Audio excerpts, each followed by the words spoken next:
capítulo 20, dos versos 4 ao 6. E aí eu quero ler com os irmãos inicialmente, né? Esses versículos que diz assim: Não faça para si espécie alguma de ídolo ou imagem de qualquer coisa, no céu, na terra ou no mar. Não se curve diante deles, nem os adore, pois eu, o Senhor, seu Deus, sou um Deus zeloso. Trago as consequências do pecado dos pais sobre os filhos até a terceira e quarta geração dos que me rejeitam. Mas demonstro amor por até 1000 gerações dos que me amam e obedecem a meus mandamentos. Então vamos estudar esses versos aqui de maneira dividida, né? Então, inicialmente, o que eu quero falar com vocês, né? O primeiro item aqui, o primeiro tópico da revista, faz a seguinte pergunta: por que o homem tende a fazer esculturas e contrariar o segundo mandamento? E aí, a gente pode chegar à conclusão de que quando a gente está afastado de Deus, quando a gente está longe de Deus, a gente tem a tendência de diminuir o tamanho de Deus, para que Ele esteja mais perto da gente. Então, em vez da gente ir até Deus e buscar conhecer a Deus, a gente tende a diminuir o tamanho de Deus. Olha só que interessante a frase que o autor usou na revista. Ele fala assim, ó: quanto mais distante de Deus, mais reduzimos o seu esplendor. Quanto mais perto de Deus, mais observamos e tememos a sua grandeza. E aí o autor, né, dessa aula, ele começa falando sobre um diálogo que ele teve com o filho dele, que era criancinha, né? Ele tinha uma viagem marcada, ele ia viajar de avião, só que a referência de tamanho de avião que o filho dele tinha era de um avião muito pequenininho, porque era o avião que ele tinha de brinquedo e é o avião que ele via passar no céu, lá longe, né? E aí ele falou assim pro pai dele: papai, o senhor vai diminuir de tamanho para caber dentro do aviãozinho, né? Porque ele achava que o avião era pequenininho. E aí o autor segue, né, a partir desse diálogo, dizendo como as crianças têm a mania, né, o costume de diminuir as coisas de tamanho, querer diminuir para estar no mais agradável para o ambiente dela, né? Mais perto do ambiente dela, que é pequenininha. E a gente, quando está longe de Deus, a gente tem a mesma tendência de querer diminuir o tamanho de Deus e trazer para tentar trazer Ele para mais perto do que a gente é, em vez de tentar entender realmente a grandeza e o esplendor de Deus. E essa frase me fez lembrar de uma historinha que o pastor Hernandes Dias Lopes gosta de contar. Várias pregações que eu já assisti do pastor Hernandes Dias Lopes, ele conta essa mesma historinha. E ele fala assim que um pai estava dialogando com o filho. E o filho perguntou assim para o pai: pai, qual é o tamanho de Deus? E aí o pai dele respondeu assim: filho, vamos ali no quintal. Aí levou o filho no quintal. Aí falou pro filho olhar pro céu. Passou um avião, ele falou assim: qual o tamanho desse avião, filho? Aí o filho falou pro pai assim: ah, pai, esse avião é muito pequenininho. Olha, ele é muito pequenininho. Aí o pai dele pegou e falou assim: tá bom, então agora você vai passear com o pai. E levou o filho num aeroporto. E aí, chegando no aeroporto, tinha vários aviões, né? Aqueles aviões enormes que fazem viagens internacionais, né? Que estavam pousados. E aí ele pegou e falou pro filho assim: filho, e agora? Qual que é o tamanho desse avião? Ah, esse avião é muito grandão, papai, ele é enorme. E aí o pai respondeu assim pro filho: então, filho, esse é o tamanho de Deus. Quanto mais longe a gente está de Deus, Deus se torna tão pequenininho, mas quando a gente está perto de Deus, a gente vê que Deus é muito grandão, na verdade. Então, essa é uma historinha que o Hernandes Dias Lopes sempre gosta de contar e que exemplifica bem aqui o que o autor quis dizer na introdução da aula, né? Então, Deus é grande se a gente está perto dele. Quando a gente está longe, a gente tem a tendência de diminuir o tamanho de Deus. Então vamos ver aqui o primeiro versículo, que é o versículo 4, que diz assim: não faça para si espécie alguma de ídolo ou imagem de qualquer coisa no céu, na terra ou no mar. Então a gente tem que ter duas coisas em mente aqui. Quando Deus disse isso para o povo de Israel, eles tinham acabado de ser libertos do Egito, né? Eles viram tudo aquilo que aconteceu e saíram do Egito, né? Guiado por Moisés, e eles agora estavam no deserto. Só que esse povo, o povo de Israel, eles viveram muitos anos com os egípcios, né? Muitos anos. E como o Fernando citou aí a semana passada, os egípcios, eles tinham muitos deuses que eram imagens de seres que eram habitantes, né, da terra, do mar, no céu. O Fernando citou, não sei se vocês se lembram, que para cada praga que Deus enviava era uma representação de um deus dos egípcios, né? Então Deus estava dizendo assim, ó, esse daqui é seu Deus, vocês acham que ele é um Deus, mas na verdade eu sou maior do que esse animal, né? Que ele usou como praga ali. Então Deus está reforçando aqui, olha, eu sei que vocês viveram numa terra que as pessoas tinham o costume de criar ídolos, de criar imagens de coisas do céu, da terra e do mar. Mas vocês não precisam disso. Vocês não terão isso no meio de vocês, porque vocês têm um só Deus, né? E eu sou maior do que tudo isso. Então Deus está reforçando isso. Você vai, né? Ele falou lá o primeiro mandamento, que o Fernando explicou semana passada, vocês me amarão acima de todas as coisas, e eu sou um só Deus, né? Não queiram criar ídolos, não queiram criar imagens como os egípcios faziam. E outra coisa que a gente tem que ter em mente, por que Deus fala isso também? E aí a aplicação para nós. Porque, como eu disse, a gente tem a tendência de diminuir Deus para que Deus se chegue mais perto do que a gente é. Então, quando a gente... o ser humano, né? Eu digo em geral, o ser humano, quando ele está longe de Deus, ele tende a fazer deuses com que características? Ou com características humanas, ou com características de animais, que é o que ele vê, que é o que ele toca, que é o que está perto da nossa própria natureza. Olha o que Paulo diz aos Romanos, para comprovar essa minha teoria aí, né? Que na verdade não é minha, é a Bíblia que diz. Em Romanos, Paulo fala assim, ó, porque tendo conhecido a Deus, não o glorificaram como Deus, nem lhe renderam graças, mas os seus pensamentos tornaram-se fúteis e o coração insensato deles obscureceu-se. Dizendo-se sábios, tornaram-se loucos e trocaram a glória do Deus imortal por imagens feitas segundo a semelhança do homem mortal, bem como de pássaros, quadrúpedes e répteis. Então, Paulo está reforçando aqui, ó, uma tendência do ser humano de diminuir o tamanho de Deus quando a gente está distante de Deus. Então, olha só, eles trocam a glória do Deus imortal, do Deus todo-poderoso, que é maior numa magnitude que não tem como a gente entender e a gente mensurar. E o ser humano troca isso, ó, por imagens feitas segundo a semelhança do homem mortal. O homem diminui Deus para perto do que ele é, além de pássaros, quadrúpedes e répteis. Então, partindo do ponto de que a gente tem a tendência de diminuir o tamanho de Deus, a gente então tende a criar imagens ou intermediários. Por quê? Porque a gente quer, ao mesmo tempo, quando a gente cria uma imagem, a gente quer tocar Deus, mas ao mesmo tempo a gente não quer ter a relação direta com Deus, a gente quer um intermediário. Eu vou explicar melhor isso aqui.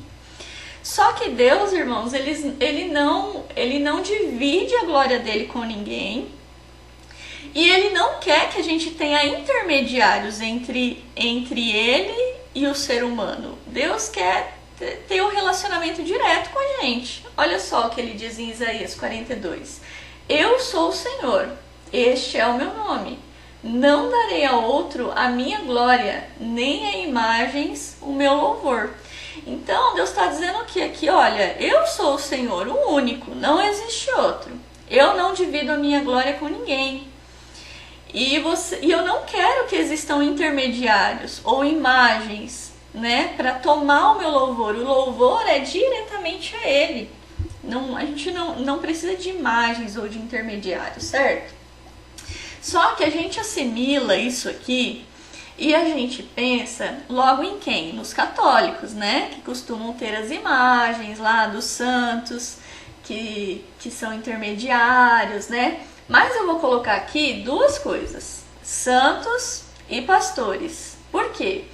Às vezes a gente fala muito da idolatria dos católicos, irmãos, mas tem muito cristão idolatrando pastores e fazendo desses pastores mediadores.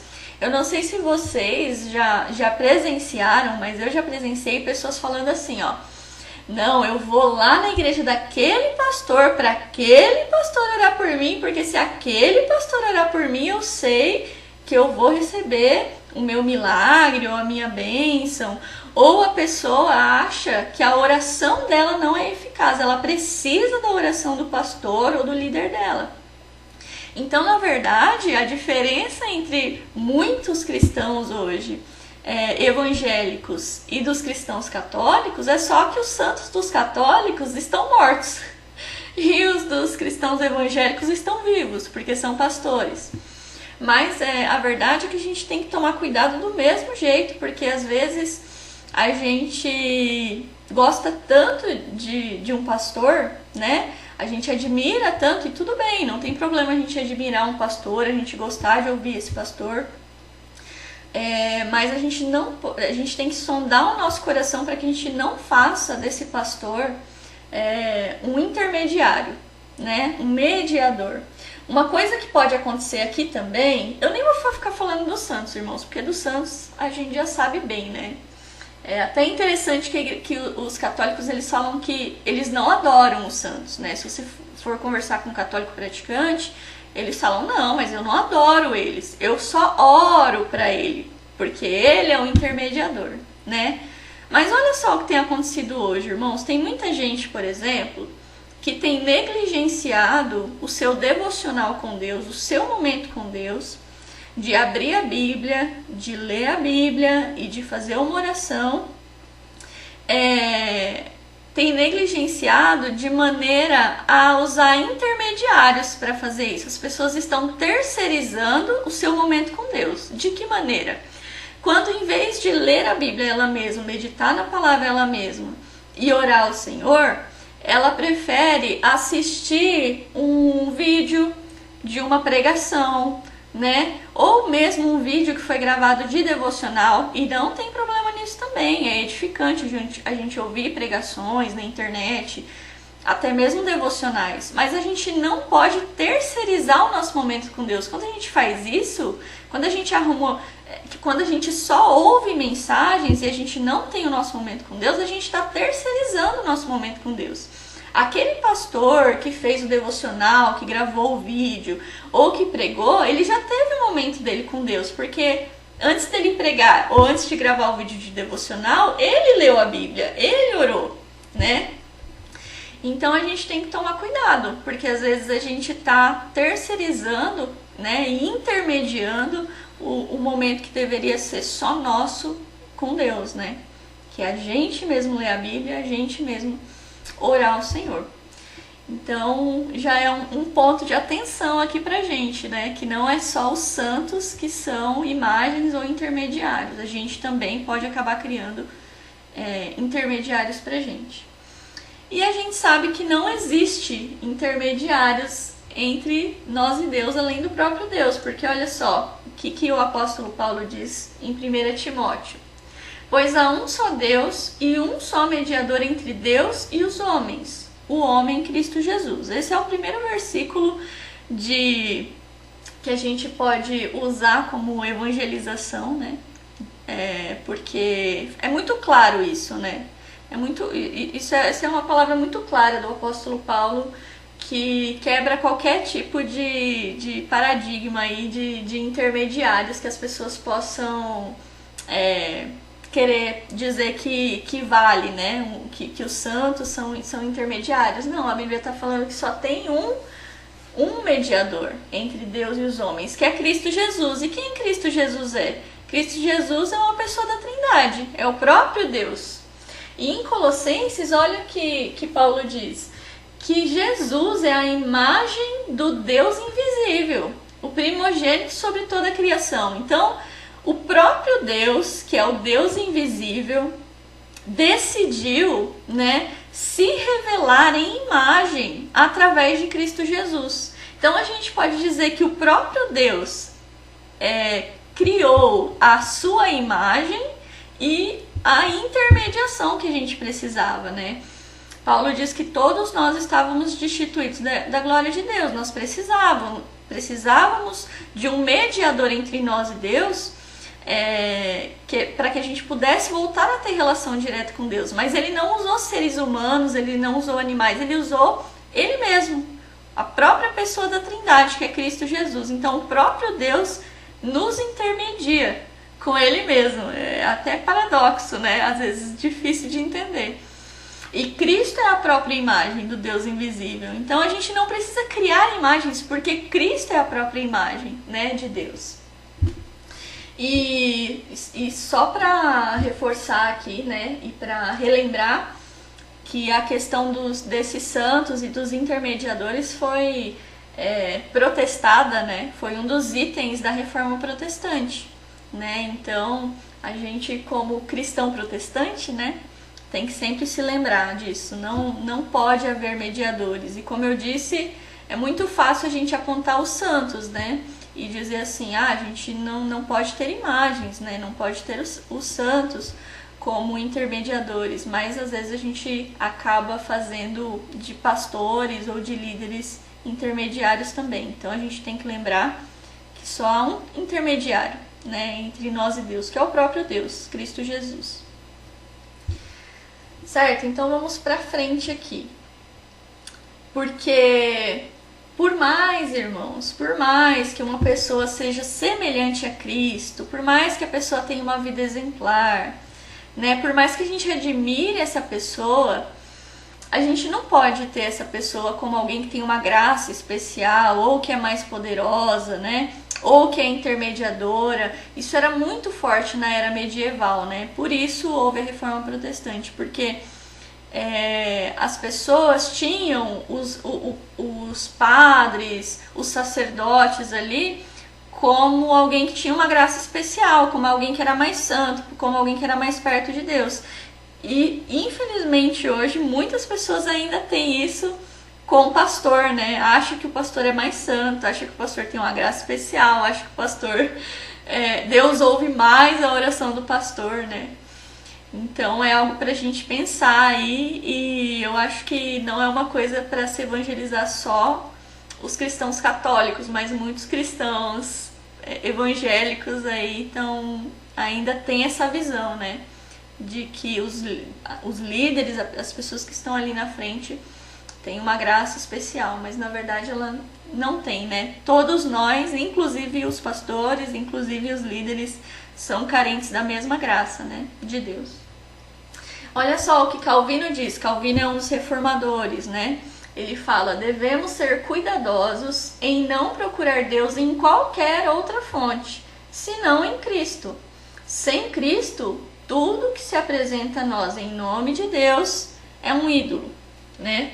E a gente vai ver aqui que no decorrer da aula que na verdade existem muitos outros lugares e muitas outras fontes que às vezes a gente não percebe e que a gente procura Cristo, né?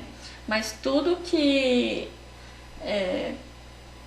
sem Cristo, tudo que se apresenta a nós em nome de Deus, na verdade é um ídolo, né? Então vamos para o próximo versículo, que é o versículo 5, né? Que fala assim: não se curve diante deles, nem os adore, pois eu, o Senhor seu Deus, sou um Deus zeloso. E esse zeloso aqui, na verdade, Irmãos, eu não sei grego, né? Eu não sei grego, não sei hebraico, não sei o original da Bíblia, mas vários pastores, vários estudiosos falam que esse zeloso, na verdade, o sentido da palavra é um Deus ciumento mesmo. É um Deus ciumento. Vocês lembram que a semana passada o Fernando fez a analogia da noiva e do noivo e que Deus ele pede essa exclusividade. Ele é um Deus ciumento. Ele não aceita que você se divida entre ele e qualquer outra coisa. Ele tem que ser a prioridade. Ele tem que ser tudo. A gente tem que ser capaz de abandonar absolutamente tudo, se necessário, por amor a ele, porque ele é ciumento, porque ele quer exclusividade da sua noiva, né? É por isso que o sincretismo religioso não cabe para o cristão. O pastor tem falado muito sobre isso, né? Nas últimas pregações, sobre a igreja de Pérgamo e a situação que eles viviam ali. Mas hoje eu vejo muita gente, não sei se vocês também já viram, mas eu já vi muito cristão, que o pastor inclusive citou isso, e eu já vi muito cristão que não sai de casa de se não ler o horóscopo, porque o horóscopo é o que vai dizer pra ele como vai ser o dia dele. Então qual é o sentido disso, né? Então você tá dizendo que o horóscopo e o que as estrelas dizem são maiores do que o próprio Deus diz, né? E o próprio Deus que diz que cuida de você todos os dias, que tá com você todos os dias, né? Então assim, não, eu creio em Deus, eu sigo a Deus, eu amo só a Deus, mas eu gosto de ler meu horóscopo aqui, né? Crente que faz mapa astral, né? Que é um absurdo, assim, né? Então, tem muitas coisas que eu poderia citar, mas eu acho que essas são as coisas, assim, que eu mais vejo, né? Mapa astral, horóscopo, superstição, né? O crente não pode ser supersticioso, irmãos, porque Deus está acima de todas as coisas, né? Absolutamente tudo está no controle dele, nada sai do controle dele. Então, se você lê o mapa astral, meu irmão, pode saber que Deus é um Deus ciumento. Ele larga a mão de você se você escolher o mapa astral. Ele larga a mão de você se você escolher ler o horóscopo, né? Pra saber como vai ser seu dia. Então, Deus é um Deus ciumento. Ele é um Deus zeloso. Mas e se, e aí agora a gente vai entrar numa área que eu achei bem interessante quando eu estava preparando a aula, e se a nossa intenção de criar uma imagem ou algo semelhante é de adorar ao Deus verdadeiro? Porque isso pode acontecer. Vamos relembrar um pouquinho aqui da história do povo de Israel e do bezerro de ouro. Não sei se vocês se lembram, vocês devem se lembrar, com certeza. Mais uma vez, o povo de Israel ali no mesmo contexto, tinha saído do Egito, né? Foram libertos, né? Através da liderança de Moisés. Aí Moisés sobe no monte, né? Para falar com Deus. Deus está dando as instruções lá a Moisés, lá em cima do monte. O povo tá lá embaixo. Muito provavelmente, o povo tava olhando o monte ali e tava vendo o agir de Deus ali, porque a presença de Deus estava no monte. Então, certamente, algum movimento da presença de Deus eles viam ali no monte. E mesmo assim, o povo de Israel chega no Arão e fala assim: ô Arão, é o seguinte, Moisés está demorando para descer, né? O que você acha da gente criar uma imagem aqui, ó, pra gente adorar o Deus que tirou a gente do Egito? Então, muitos teólogos acreditam, né, que talvez, ou muito provavelmente, o povo de Israel não tinha a intenção de criar um outro Deus. A intenção deles era criar uma imagem que representasse o Deus verdadeiro, o Deus que tirou eles do Egito. Eles não tinham a intenção de adorar um outro Deus, de fazer um outro Deus. Eles tinham a intenção de criar uma imagem que representasse o Deus que tirou eles do Egito. Então, o povo de Israel tinha a intenção, olha só, de adorar o Deus certo, o Deus verdadeiro. Só que eles estavam fazendo isso da maneira errada. Então, a gente pode começar aqui a concluir e a imaginar e a perceber, na verdade, de que o segundo mandamento, ele não fala só sobre a gente criar imagens intermediárias, mas ele fala sobre a gente adorar ao Deus certo da maneira certa. Aí você me pergunta assim, Josi, então você está me dizendo que tem como eu adorar o Deus certo, mas da maneira errada? Sim, é isso que eu estou dizendo. E é sobre isso que o segundo mandamento está dizendo, sobre a gente adorar o Deus certo da maneira certa. Então, quando Deus diz assim, não criem imagens, ele está dizendo assim, tem um jeito certo de me adorar, e não é criando imagens. Se vocês criarem imagem, vocês estão me adorando da maneira errada. Porque ele já tinha falado no primeiro mandamento que era para adorar um Deus só. Não tinha? Ele não falou que era um Deus só? Ele já tinha falado isso no primeiro mandamento. Então, o que ele está dizendo no segundo mandamento existe um jeito certo de me adorar. Então, vocês não podem criar imagens, porque se vocês criarem imagens, vocês estão me adorando da forma errada. Então, é sobre isso o segundo mandamento, irmãos. Sobre adorar a Deus, ao Deus certo da maneira certa. Certo? Por quê? Porque boa intenção, sinceridade não é o suficiente. Talvez, muito provavelmente, o povo de Israel tinha boa intenção. Na cabeça deles, eles tinham uma boa intenção em criar o bezerro de ouro, que era para fazer um culto ali ao Deus que tirou eles do Egito. Só que eles estavam adorando da maneira errada, porque Deus já tinha falado que ele não queria imagens, que representasse ele. Então, irmãos, boa intenção, sinceridade não é suficiente, certo?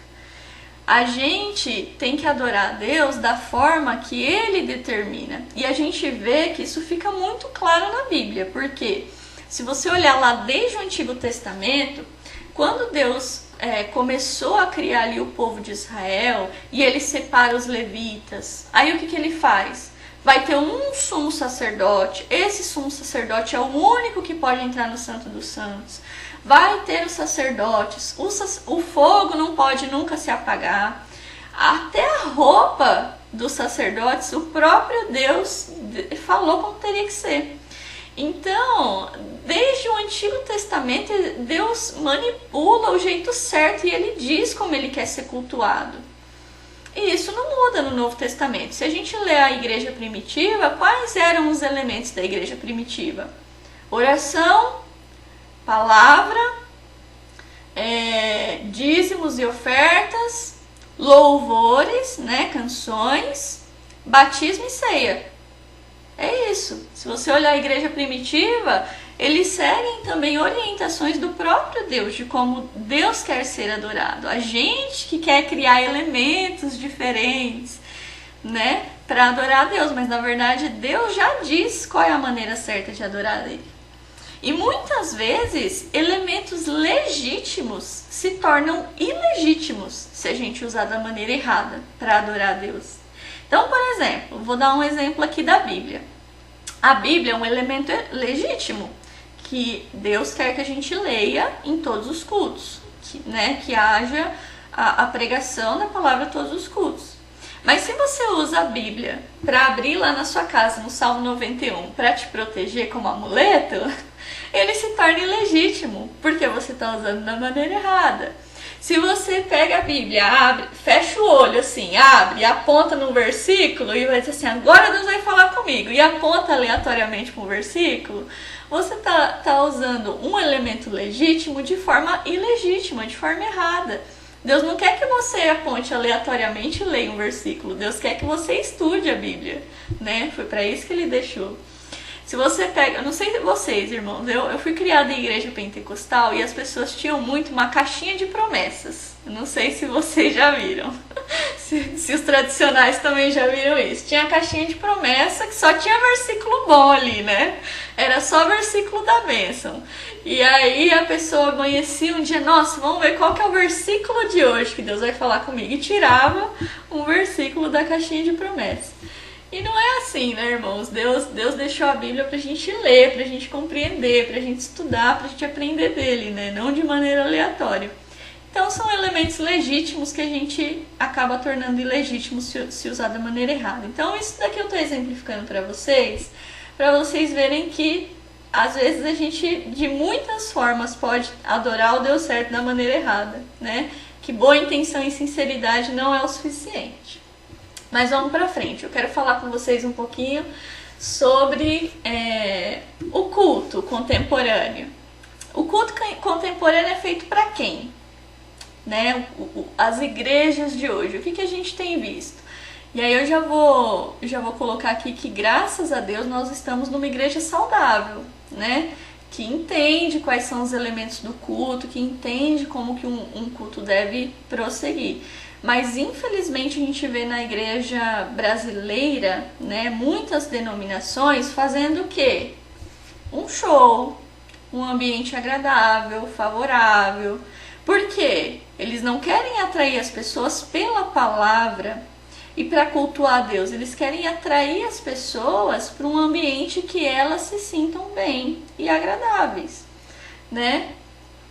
Então, é um culto que tem luzes, que tem pipoca para a pessoa comer enquanto assiste o culto, que tem dança, que tem um show, é um ambiente de show. Por quê? Porque a pessoa fala assim, hoje eu não tô bem, hoje eu vou lá na igreja que é pra eu me sentir bem, pra eu voltar bem pra casa, né? E aí esse culto se torna o quê? Antropocêntrico.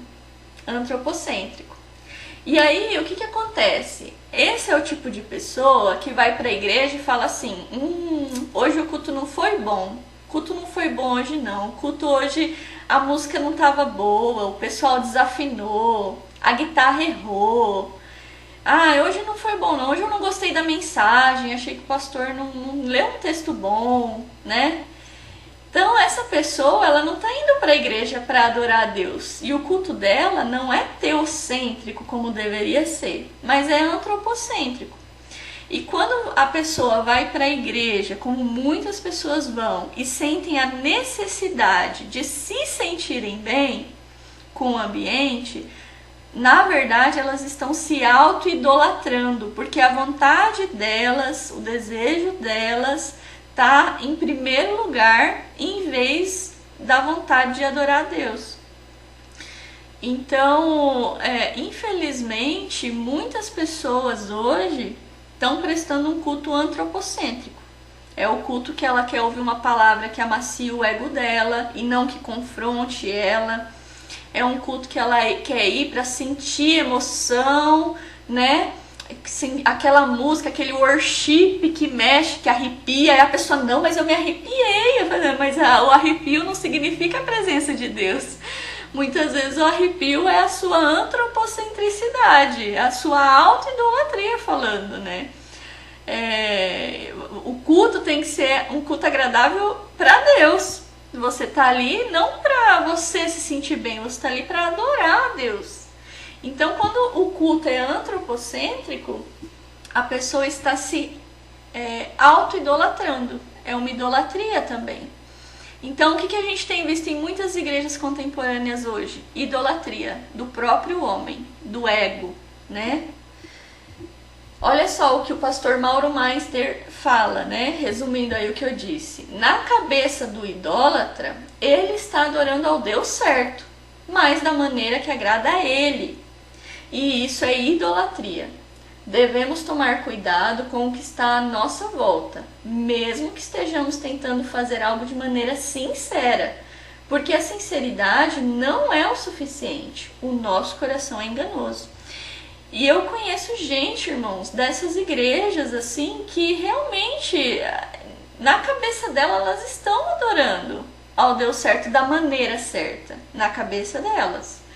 Elas estão na sinceridade do coração delas, só que na verdade elas não estão, elas estão numa idolatria ali da própria vontade, do que elas querem sentir, do que elas querem ouvir. Então isso é uma idolatria também, né? Então é necessário a gente adorar ao Deus certo, da maneira certa, de forma exclusiva, certo? Só para terminar esse primeiro tópico aqui, eu quero falar um pouquinho sobre os ídolos do coração. É uma parte que eu me baseei num livro do pastor Leandro Lima. Esse livro eu nem vou indicar aqui porque ele não tem para vender, ele é exclusivo de um curso que eu e o Fernando fazemos, né? E nesse livro ele traz algumas informações bem interessantes também, de coisas que podem se tornar ídolos no nosso coração e que a gente deixa passar. Então, uma das coisas, ele dá um exemplo de Malaquias 1, do 6 ao 10. Esse é aquele texto que muitas igrejas, inclusive, usam de maneira errada, né? Que Deus está falando para o povo que o povo está roubando ele nas ofertas, né? Por quê? Porque o povo está levando o pior, o resto que eles têm. Eles estão levando os cabritinhos lá que estão, né, as ovelhinhas que estão com mancas, né, que estão doentes. Sendo que Deus havia deixado claro que ele queria, as ofertas deveria ser o melhor, deveria ser o primeiro. E o povo estava dando o último, estava dando o que era de pior. E aí Deus fala assim pro povo: tentem levar essa oferta ao governador para ver se ele vai aceitar, né? Deus responde assim pro povo de Israel. E na verdade Deus está dizendo isso porque ele sabe que se o povo fosse ofertar pro governador, eles levariam coisas muito melhores do que eles estavam ofertando a Deus. E isso a gente pode fazer uma analogia, meus irmãos. Um exemplo que eu vou dar em quem investe no trabalho e não investe no reino. Vou dar um exemplo aqui para vocês. É mais ou menos o que o povo de Israel estava fazendo, mas na realidade de hoje. Tem tanta gente que investe um dinheirão para ser o melhor, para fazer o melhor profissional. E não está errado. Ele investe em cursos, ele investe em palestras, ele investe em seminário, ele viaja, fica em hotel para se aperfeiçoar no trabalho. Gasta um dinheirão para se aperfeiçoar no trabalho. Mas aí essa mesma pessoa, irmãos, ó, eu vou dar o exemplo da área que eu trabalho, tá? Não tô dando indireta não, é só um exemplo da área que eu tô trabalhando, ali na igreja. Aí ele fala assim, ó, a pessoa investe rios de dinheiro no trabalho. Aí ele toca na banda da igreja, mas ele não tem coragem de investir num curso do instrumento que ele toca, ou num curso de canto. O que isso significa, irmãos? Que o trabalho está sendo mais importante para ele do que dar o melhor louvor para Deus. Ele está idolatrando o trabalho dele. É o que Deus estava dizendo para o povo de Israel. Vocês idolatram o governador quando vocês dão uma oferta a ele melhor do que a que você dá para mim. Então, quando a pessoa investe muito mais no trabalho do que no reino, ele está idolatrando o trabalho dele. Ele está colocando o trabalho em primeiro lugar. E, na verdade, não investe absolutamente nada naquilo que, para tomar conhecimento, né, para crescer na sua tarefa ali que ele faz para o reino. Eu dei o exemplo do músico aqui, mas poderia ser qualquer outro exemplo, um professor de escola bíblica que não compra um livro, né, ou uma bíblia de estudo, ou algo semelhante. Poderia dar muitos exemplos aqui.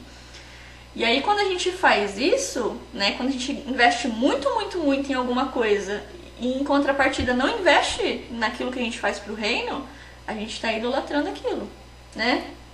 É o que o pastor Leandro Lima fala no livro dele. E o que a gente pode tornar ídolo do nosso coração aí? Muitas coisas. Isso daqui eu posso até colocar aqui, ó. Eu sei que os irmãos já sabem. Muita gente pode idolatrar o dinheiro. Muita gente pode idolatrar o poder, o status. Muita gente pode idolatrar o trabalho, como eu citei. Pode idolatrar um pastor, pode idolatrar um político. Pode idolatrar até ele mesmo, né? A autoidolatria. Mas tem outras coisas também que podem se tornar ídolos do nosso coração. Olha só, pequenos pecados que a gente carrega, ele chama de pecados de estimação, que a gente finge que não tem e a gente às vezes não quer se livrar. A mentirinha que a gente conta no dia a dia no trabalho, a honra, o orgulho, a reputação, o reconhecimento, né? Tudo isso podem ser ídolos do nosso coração. eu vejo uma coisa que eu acho que mexe muito, assim, né? Reputação, reconhecimento, a honra, é uma coisa que o ser humano tem muita tendência a cair, né? A ter amor pela reputação, quando na verdade a gente tem que amar muito mais a Deus que a reputação, porque se você for pensar no mundo de hoje, se você defende verdadeiramente o evangelho, muitas pessoas não vão te tratar de uma maneira como se você não tivesse reputação, porque você vai ser taxado de sei lá, de preconceituoso em alguma situação ou coisa semelhante. Então são coisas assim, esses são alguns exemplos, né, irmãos, mas tem muitas coisas que podem se tornar ídolos no nosso coração, de sentimentos, né? Então são coisas aí pra gente observar e perceber que na verdade essa idolatria, né, essa imagem, essa intermediação que esse segundo mandamento fala é muito mais profundo do que criar uma imagem ali de escultura, ou de ter um santo como intermediário. Vai muito mais profundo, vai no coração, vai na forma que a gente adora a Deus, né? É muito maior do que a gente conjectura, né? Quando a gente lê lá, quando passa os olhos lá nos versículos. E aí, só pra... essa parte já vai ser bem mais rápida, né? O item 2 aí da revista fala das consequências da desobediência ao segundo mandamento. Quais são as consequências? Olha só, a parte B do verso 5 fala: trago as consequências do pecado dos pais sobre os filhos até a terceira e quarta geração dos que me rejeitam. E eu coloquei propositalmente aqui a versão que eu usei, que é a NVT, porque eu acho que essa é a versão que foi mais feliz em traduzir, né? Ele fala das consequências. Algumas traduções falam que Deus amaldiçoa. Eu não gosto muito desse termo, porque eu não acho que é o que representa bem essa tradução. Então essa tradução da NVT eu acho que foi mais feliz. Ele traz as consequências dos pecados dos pais.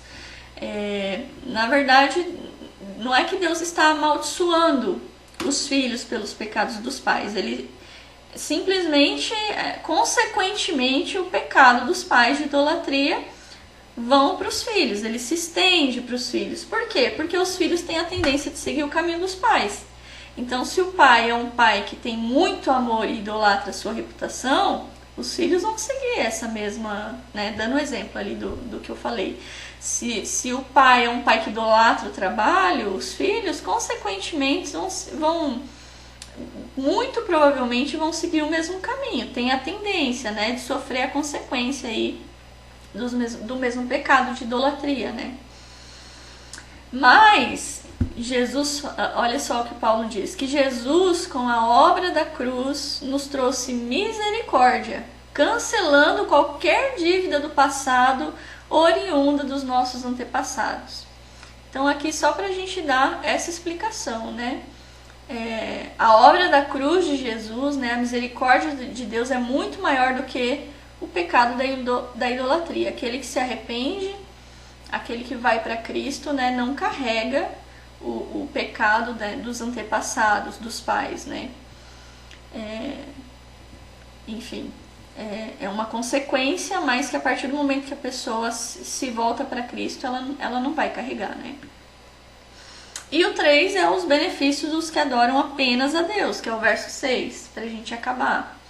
Mas demonstra amor por até 1000 gerações. Então, olha só, o que eu acho interessante, né, nesses 2 versículos, né, que Deus está falando, ó, aqueles que idolatram, que me adoram da maneira errada, os filhos, né, até a 4ª geração vai sofrer. Mas aquele que me ama e que me adora do jeito certo, eu demonstro amor por esses até 1000 gerações. Então, o que isso me mostra? Que Deus tem mais prazer em conceder graça do que em fazer a justiça. Deus é justiça, mas Ele é amor. E Ele tem muito mais prazer em abençoar, em conceder a sua graça, em conceder o seu perdão, do que em fazer a sua justiça. Claro que Ele vai fazer se necessário, mas fica aí, Ele fecha esse versículo com um cuidado bem amoroso, de dizer que aquele que me adora da maneira certa, até 1000 gerações eu vou demonstrar amor. certo? E para finalizar essa aula, eu vou deixar vocês com uma frase aí do pastor Tiago Guerra, que ele diz assim: a fé e a satisfação em Deus, eu colocaria aqui até plena satisfação ou total satisfação em Deus, é o antídoto para o nosso coração, para os nossos ídolos e para o nosso orgulho. Amém, irmãos? Então essa foi a aula de hoje. Me perdoem se eu deixei alguma coisa a desejar aí que eu esqueci. E eu passo a palavra para o Fernando aí. Muito bem, meus irmãos. Então foi essa aí a nossa lição de hoje. Eu vou deixar a palavra em aberto aí, quem quiser, né? Fazer algum comentário, fazer alguma pergunta, tirar alguma dúvida, fica à vontade.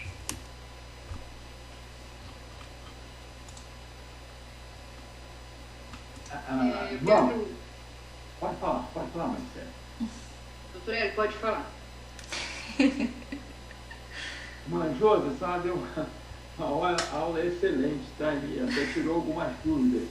E a senhora tocou em alguns pontos que eu achei, até anotei aqui, achei muito interessante.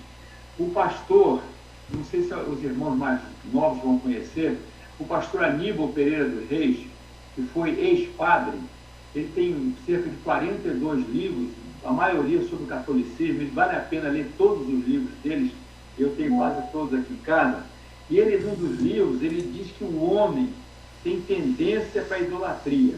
Talvez por isso Deus colocou esse segundo mandamento, enfatizou tanto esse segundo mandamento. Realmente, nós vemos cultos que são shows, ambiente agradável, acolhedor e tal, mas a palavra não é tratada. São tudo palavras, palestras ou pregações de autoajuda. Não há aquele confronto que a gente via nos cultos no passado, que todo culto tinha um apelo, todo culto tinha uma reflexão para a sua vida. Você, às vezes, ia para o culto, você saía até mais abatido, porque você estava começando a confrontar com você mesmo o seu erro, coisa que a gente não vê mais nas igrejas. O pastor Silva até toca bastante nesse ponto, tá? Então, eu realmente adoro as pregações do nosso pastor. É isso que a irmã falou, o culto antropocêntrico. Quer dizer, o culto que não é a Deus, o culto é a si mesmo. Então nós vemos isso aí, como a senhora falou, eu vou, a igreja que eu estou meio triste, eu vou lá para me alegrar, para me satisfazer, para sentir bem. Não, muitas vezes um culto verdadeiro você não se sente bem, você se sente confrontado, você se sente constrangido, né? E aquilo que a senhora colocou, a irmã colocou, que eu achei interessante, nós temos idolatria até dentro das igrejas evangélicas, né? Um dia desses eu até falei num comentário, não lembro se foi numa aula, que eu tenho a impressão, eu tenho muitos clientes que são dessas igrejas, e a impressão que me dá é que eles se converteram não a Jesus, eles se converteram à igreja, se converteram aos líderes dele. Você não pode falar nada daqueles líderes, não pode colocar em questão nada do que eles falam, tá? Mas Jesus para eles não é tão importante, tá? Então é isso, irmão. Aula muito boa, obrigado, irmão. Agradeço muito e aprendi muito. Obrigada. Eu queria falar aqui, em primeiro lugar, parabenizar a Josi, palavra muito boa, explicou muito clara, foi muito bom mesmo, Josi. Em particular aqui quer dizer que você só fica escondendo o ouro, né? Faz favor, hein? Faz favor.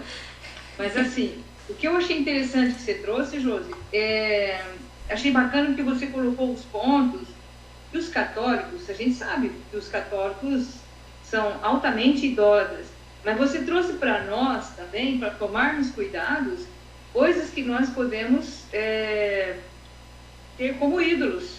Achei interessante a questão que você falou do líder, da pessoa do pastor, que infelizmente tem. Da questão do dinheiro, de uma amizade, coisas que podem ser nossos ídolos.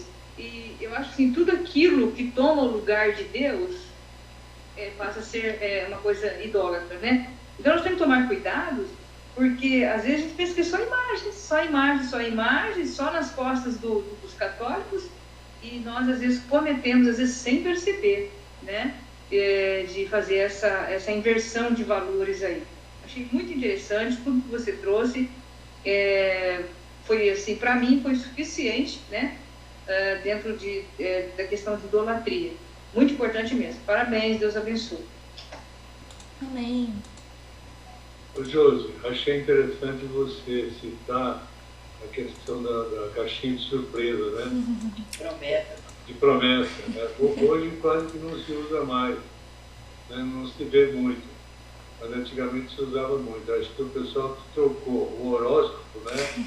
Com a questão das caixinhas. As caixinhas parece que era muito significativo.